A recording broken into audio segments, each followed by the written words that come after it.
Welcome to the friendship class, whether you are here or there. We're glad you're here. I was going to start off by saying you'll notice behind me the name of a book and the author that's been up there for weeks, because in my haste, I wrote it up there with the wrong marker. Of all people who should know about it, but I hadn't done it in a while. Well, it's been up there for several weeks, and I'm going to mention it today, and then I come in today and it's gone.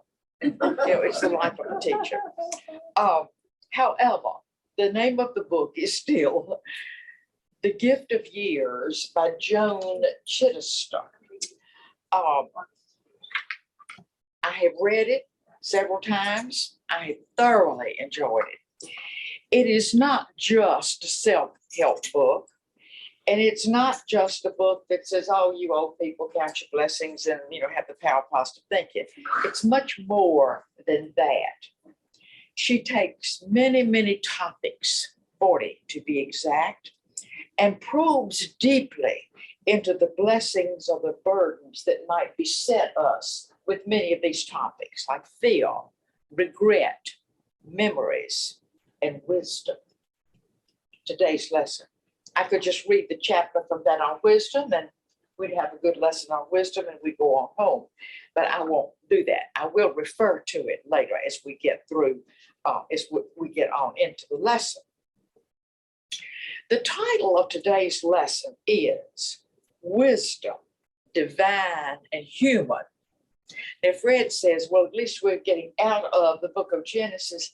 I said, listen, after being in this lesson, I just as soon be back in Genesis, comfortable talking about Joseph and his family troubles. That seems simple compared to what we're dealing with today. This is rather theological, as will this unit. So brace yourself. Today's lesson is entitled Foolish Wisdom. And that's an oxymoron, if we ever heard it, isn't it? All right. There's a disconnect there. These two things just don't seem to belong together. There's a tension there, we feel. The Corinthians, the people in the city of Corinth, to whom Paul had written and had visited, also lived in tension. They lived in tension between the ways of God and the ways of the world. We do too. They often chose the ways of the world over the ways of God. We do too. But if you stop and think about the words of Jesus, he also engaged in many, not exactly oxymorons, but paradoxical things that seem to be opposite to each other. For example, Jesus said the last should be first and first should be last. Anyone who tries to save his life will lose it. But anyone who loses his life for my sake will save it. You see what I mean? Look at the Sermon on the Mount. Look at the things he told us to do there. Go the second mile. Turn the other cheek. These things did not seem logical. Look at the parables. He was always challenging people to think. When he told the story of the Good Samaritan, it's like the man on the donkey, not the hierarchy in the church, but the ordinary man who gets off the donkey and helps a man in a ditch who is of another race. Doesn't fit together. The story of the prodigal son. He does not reward the brother who has stayed at home and done everything well. He has the party for the sinner who comes back home having squandered his wealth. Many of these stories just don't seem logical in our minds, do they? And look at the Beatitudes of Jesus. Blessed are the poor in spirit, the meek, those who mourn. He is always speaking to the downtrodden and having a word for them that will elevate them in his eyes. So to use a paradoxical phrase is not antithetical to the scriptures at all. the fact that our lesson writer told to talk about foolish wisdom admonishes us to think, but it's in keeping with Scripture. Today's lesson explores how God's wisdom runs contrary to human wisdom. Now, let's think of wisdom in the 21st century. Your lesson writer alluded to the quote by Vince Lombardi, which we all know. We've heard it so many times. When he said, by the way, I was living in Harrisonburg. Did he come from the Green Bay Packers to somewhere? Where did he come to? Somewhere, anywhere. I was reading oh my gosh, I remember reading the papers back in the 60s. Oh my word, you would have thought heaven had come when Vince Lombardi came. But his quote was, winning isn't everything, it's what? The only thing. And I honestly believe Americans have really bought into that, like it was Holy Scripture. Yeah, we have really taken into that. Certainly in the world of athletics. And look how many of our colleges and universities, it's a big thing to do, is to have a big athletic program that wins. And if your coach doesn't win, what happens to him? He's gone. He's gone. Big ticket items, big, because it brings in big money. Our society is defined by competition and consumerism. What's the old expression? He who has the most toys wins. Unfortunate in all of this competition for winning, sometimes we tend to step on other people's toes to get there, if that is what is needed. We reward achievement on many levels, as we should, of course. We believe in hard work and achievement. It's one of our values. But it also has turned into fierce competition and doesn't mind sometimes if you step on somebody's toes. I remember when our son was, young 20s, y'all know what it's like to raise children in their young 20s. Thank goodness he's 50 now. But I remember he went to a competitive high school that was very affluent. And he just was coming up the steps from the basement one day. We were talking in the kitchen. He said, you know what? The race is over. The rat won. He got some of this stuff figured out a long time ago. It took me a long time to get some other things figured out, but he was thinking. He was thinking good. He went to a resort for vacation not too many years ago. And he said, well, good gosh, it had all the same boutiques and the same shops and the same restaurants that any city in the U.S. has. He said, the place just didn't have a soul. I think he's right. You do learn some things from your children, don't you? Last Sunday's lesson was on forgiveness. Why do we sometimes have such trouble if we've done something wrong, asking someone else to forgive us? I think because it's seen as a sign of weakness, and we don't want to look weak in today's culture. And if we do something wrong today in the culture we live in, what do we frequently do? Rationalize. Well, something happened that made me do this, or I wasn't informed of this. And we can rationalize till the cows come home. And then if that's not enough, if something is done to us, we don't act forgiving. What does our culture tell us to do? Sue. Get money at that thing that was wrong. So these are the tensions that we live with in our society. And I do believe that they are real. I believe they permeate how we think. And I think we have a struggle and a tension with it, more so than we are willing to realize. All right. Today's lesson explores how God's wisdom runs contrary to the human wisdom that we just defined.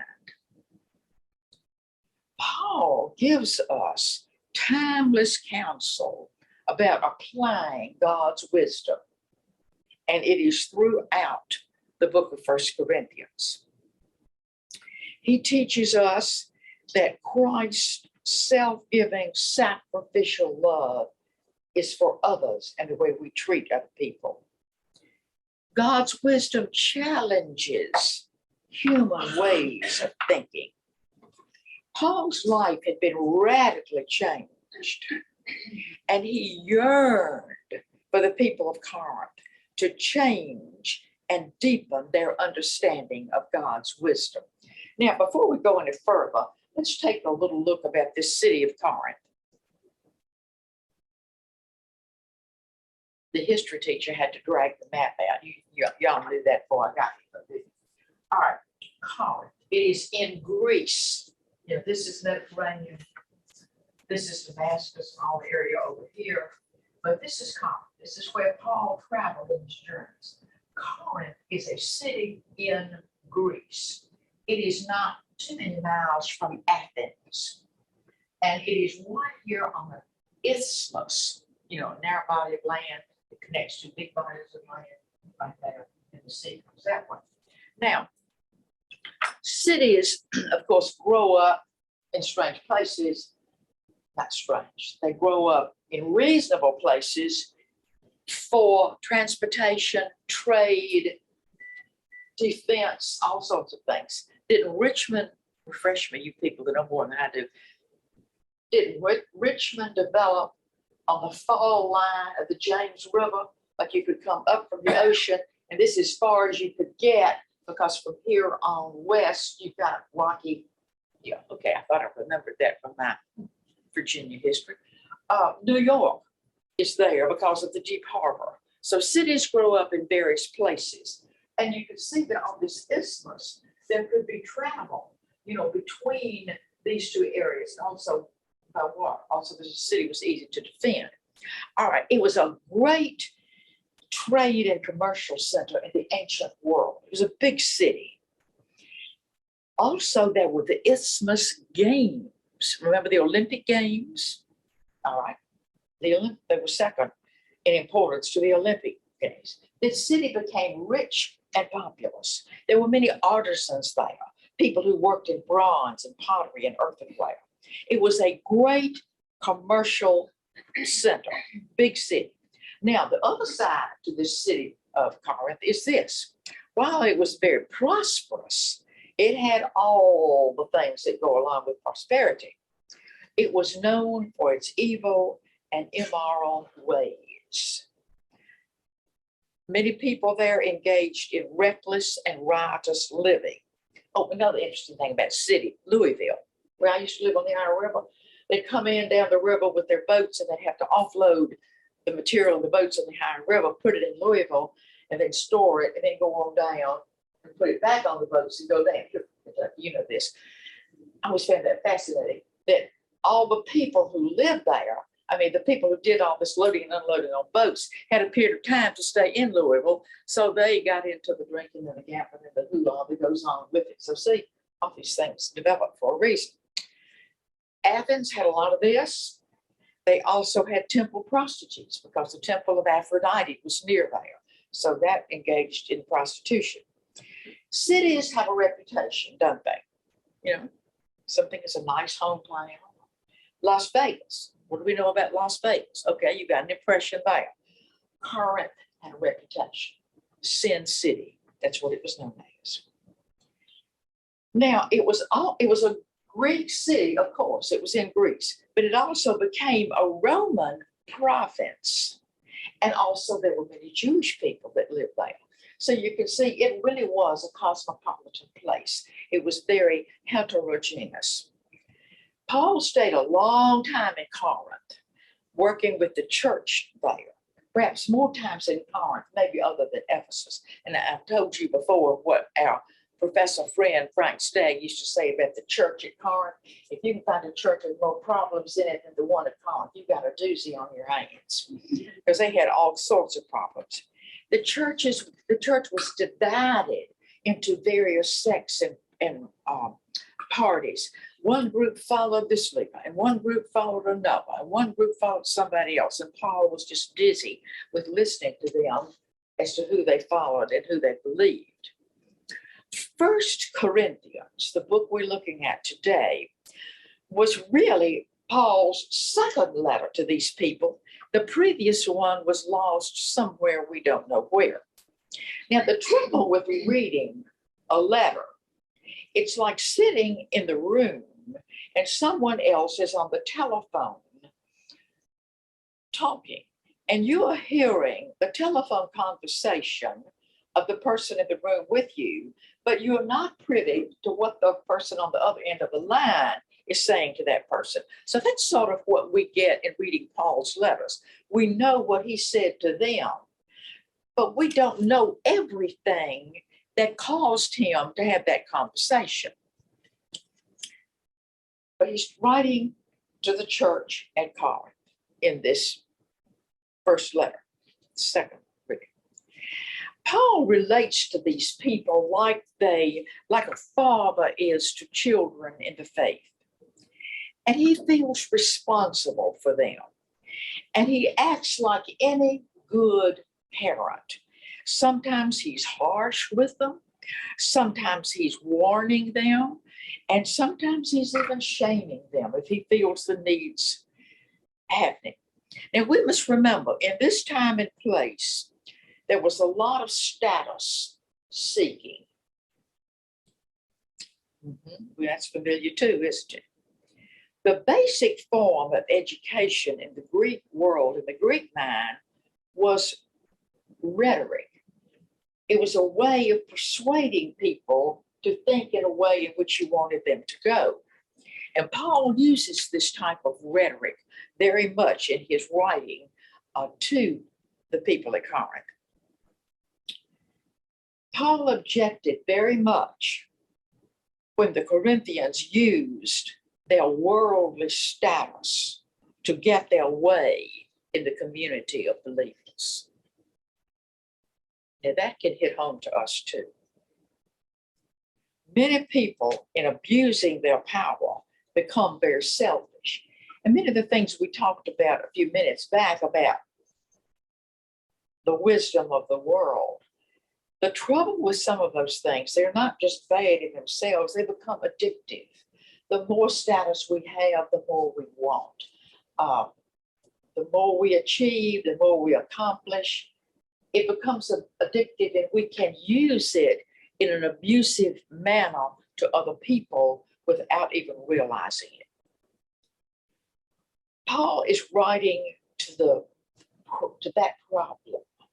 He thinks that these people need attention in caring for one another. 1 Corinthians is a textbook on moral reasoning. Also, it's a textbook on relations of the individual in the community. Now, I'm going to read our scripture passage. It is not an easy passage. And if you don't think real clearly, and if I read too fast, you can get to spinning. Now, I'm taking the liberty. I'm not reading what is in our book, if you are at home following. I am reading from another translation, the NIV, which I had to copy out of my commentary. But all right, we will probe into this passage.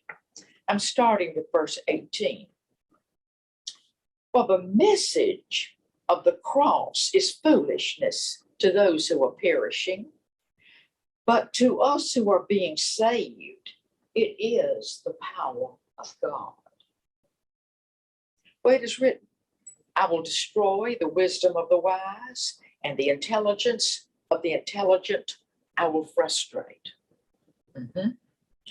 Where is the wise man or woman? Where is the scholar? Where is the philosopher of this age? Has not God made foolish the wisdom of the world? Do you see? Did Jesus in his teaching not make foolish some of these things that we just talked about as worldly wisdom? For since the wisdom of God, the world through its wisdom did not know him, God was pleased through the foolishness of what was preached to save those to believe. Verse 22, this is key. Jews demand miraculous signs, and Greeks look for wisdom. All right, remember we talked about that a few weeks ago. The Jews had gotten to the point they could not get their heads around this babe that was born in a cattle stall to such lowly people was the Messiah. And the worst of it all, they could not understand his death on a cross. It was like the worst form of death in that day and age to the lowest of the criminals, equal to any gas chamber or electrocution chair that we could think of. And the place they put his cross was really in a landfill dung heap that was the worst place imaginable. And the Jews just could not accept that. They were looking for someone that was going to come in, with a robe and a scepter and power and be accepted. This just absolutely blew their minds away. They could not accept it. They never dreamed of a suffering Messiah. It didn't fit their logic. And then he said that the Greeks, they were looking for wisdom. All right, the Greeks thought this whole thing was foolishness. A God who suffers? Really? I mean, their idea of God was, just sitting up there in great wealth. To the Greeks, they felt that the Messiah would be clever and winning and live into reason and intellect and sharp and just up there with the leaders. So he's got two groups of people in his hands that cannot accept that Jesus has come as a suffering servant. And he goes on in verse 23 and says, but Paul says this over and over. I preach Christ and him crucified. He says that over and over in his writings. We preach Christ crucified, a stumbling block to the Jews and foolishness to the Gentiles. But to those whom God has called, both Jews and Greeks, Christ the power of God and the wisdom of God. For the foolishness of God is wiser than man's wisdom, and the weakness of God is stronger than man's strength. Now, continuing in verse 26, brothers and sisters, think of what you were when you were called.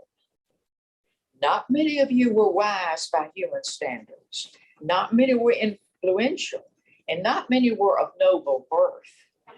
But God chose the foolish things of the world to shame the wise, and God chose the weak things of the world to shame the strong.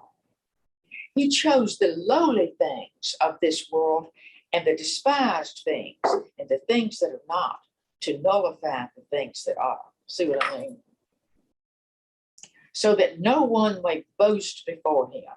It is because of him that you are in Christ Jesus, who has become for us wisdom from God, that is our righteousness, holiness, and redemption. Therefore, let him who boast, boast in the Lord. Now, oddly enough, we tend to live much like the Corinthians. We live in two worlds. The value of our society are often competition and self-centeredness. Many of the things that we value focus on status. Our wealth and knowledge and our success drive much of what we do. And it's easy to succumb to the temptation of that makes us more important and leads us to think of what we can get rather than what we can give. Yet God's wisdom leads us toward a path of self-giving. Two illustrations. I think I've shared these with you before, but they are applicable. I will never forget, I think it was my son's wedding rehearsal. Some of his friends from high school were there. And now he didn't get married until he was 4 years old. So many of these were guys in their 30s who had worked in the world and had their struggles, And I remember we were just making conversation. We were talking, this was in North Carolina, and we were talking about the North Carolina beaches and how much we enjoyed them. And I just began to tell these guys, when we were in our church in Lumberton, there was a man there who was a contractor in our church, and they had this beautiful beach home at Wrightsville Beach. And they would let everyone, the staff member in the church, just pick a week that you want to go and go. Take your family. You know, have a good time at the beach at their expense. And I was telling this to them. And I said, I remember one year when I brought the key back to them, the man just said to me, just very nonchalant, you know, I feel so blessed. My business has done well. And that I feel that I must share with other people, the ministers in the church, help them with their mental health and their recreation with their family. Because God would want me to do this. I feel blessed. I should share with others what I have. I wish you could see the looks on those guys' faces. They stepped back and looked at me and they said, you know, you seldom hear that from people anymore. And I said, it's true. You don't hear people talk a lot about, I am blessed, therefore I want to share and give he could have rented that place and made big bucks off of it. But letting the staff of the church share in it was his gift. Another illustration, my musician friend in Bristol had a wonderful private practice for music students. I mean, she was tough and they were good. He said, you know, when I teach a child and they get around 12, 13, 14, and they're doing well, they look around and they know that they're a little better than others. They get real cocky. And she said, when I see that happening, I move in. And I said, listen here. Don't you ever forget that God is the source of all talent. What you have is a gift from God.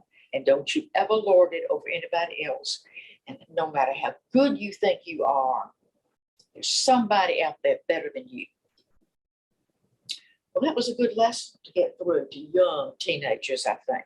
And these are lessons that we must think about, I think, when we get so caught up in the success and achievement and doing that our society wants us to have. So why does God's wisdom seem strange? It's because it goes against what we see and hear every day. It's hard to keep ourselves in focus and in balance, as I said. That's why it's hard for us to forgive sometimes, because it's seen as a sign of weakness. And we think our society does not regard weakness. But following Jesus leads the way to a fulfilled life. It leads us into a better relationship with God. Following Jesus helps us to care for the sufferings of other people. Now, I'm going to do something I don't usually do. I'm going to borrow into next week's lesson. And I'm going to read you the first few, but you know, by the time you get back next week and you hear it the second time, that's the key to learning, isn't it? Hearing something several, repeat and review is the key to learning. So when you come next week, this is what you will hear. But this helps you to understand Paul's writing today. When I came to you, brothers and sisters, I did not come to you proclaiming the mystery of God in lofty words or wisdom, like the Greeks expected. For I decided to know nothing among you except Jesus Christ and him crucified. And it came to you in weakness and in fear and in much trembling. It did. My speech and my proclamation were not with plausible words of wisdom, but with a demonstration of the Spirit and the power, that your faith might rest not on human wisdom, but on the power of God. And that will be next week's lesson. But I think we will understand it better, don't you, now that we've hopefully brought it through this one. Now, I promised to share with you from Joan Chittister.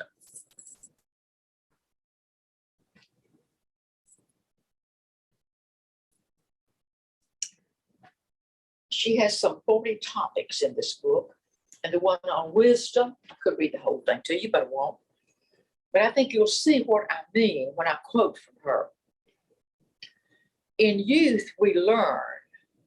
In age, we understand. Isn't that good? Now, that's a quote. That's not just. That's good. She starts every topic with a quote from something that's very familiar. Because wisdom is that which lasts after an experience ends. Like that.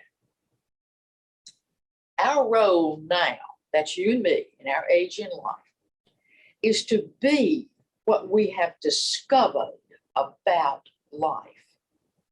Our responsibility is wisdom. Only those who have lived in this society long enough really stand to have the insight to know what it needs and to point out what it doesn't. And then in conclusion, and why must the elders in our society immerse themselves in the issues of the time? If for no other reason that they are the only ones that are free to tell the truth. They have nothing to lose now. Not status, not striving, not money, not power. They are meant to be the prophets of society, its compass, its truth tellers. No, older people are not useless in a society unless they choose to be. But to relinquish the position of seer and sage in a society rife with technicians and bureaucrats is to abandon the world we made.